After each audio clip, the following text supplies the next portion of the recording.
All right, Jenna Ellis is here with us for now.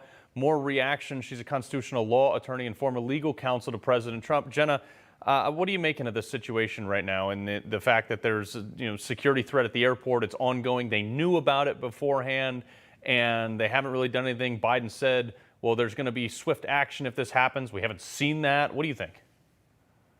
I think it's shocking. It's terrible. And this is just showing, Carl, that, elections have consequences and lawlessly administered elections have consequences. And so while there are a lot of calls today for impeachment based on Afghanistan, I've certainly been a vocal advocate for impeachment of Joe Biden on other reasons. I think that we do have to be careful as conservatives to make sure that we follow the rule of law. And, my good friend and fellow Trump attorney, Alan Dershowitz, had a great piece in The Hill today that I actually agree with, that says, we have to make sure to apply the constitutional standard here, not just have these kind of vagaries of abuse of power or being upset at reckless foreign policy. What I think is the better avenue is for Congress, and especially where the Republicans, to have that sort of outrage and to call for the resignation of Joe Biden amid this absolute disaster. And American lives have been lost that could have easily been prevented.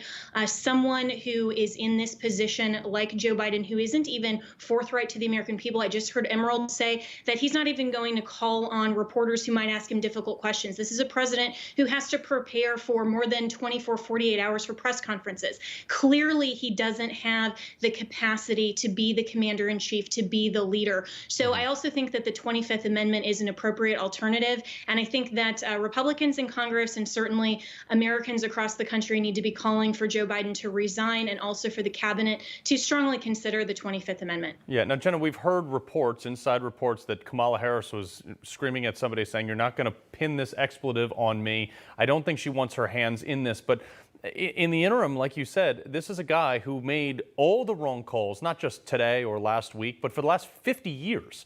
And, if we get Kamala Harris in there as, if she takes over the presidency, it's a fresh set of eyes that hopefully, for the love of God, would change the direction of this and realize some of the blunders that were falling on her predecessor. Would you have any hope that Kamala Harris could do this any better?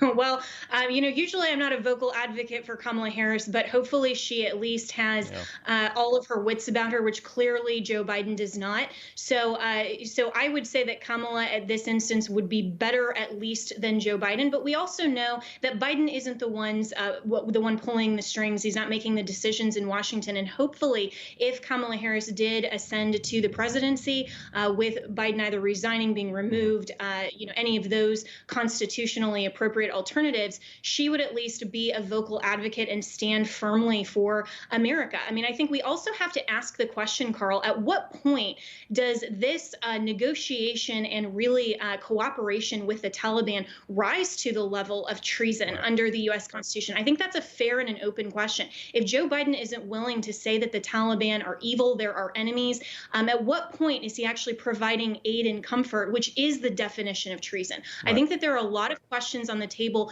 that we should be very careful about asking, but we absolutely need to ask when we have someone in power in the highest office in the land who is clearly not making responsible decisions. Right, and the fact that they just left billions of dollars of U.S. equipment and arms that would be aid and comfort to a terrorist organization, if he knew they were there and knew they would fall, or had reason to believe, like the classified State Department cable said, that this could happen, did he aid them? The next thing I want to talk about is the process, and I got about a minute left, the process of the 25th Amendment. What originates that, and talk about the cabinet and what role they play and how fast it could happen.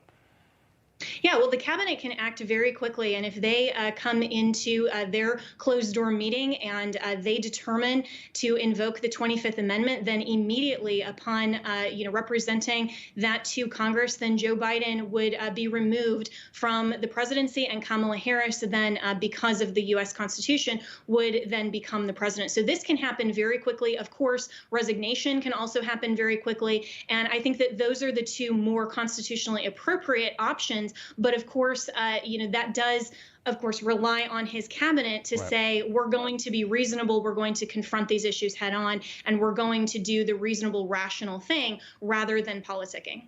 Yeah, well, Jenna Ellis, I appreciate your legal opinion on this. We thank you for being here. Hi, Emma Reckenberg here. If you like this video, there's a whole lot more to see on Newsmax TV. You can watch for free right here on our YouTube live stream and be the first one here each time our experts break down real news. Just hit that subscribe button, ring the bell icon, and stay with us on America's fastest growing cable news channel, Newsmax TV.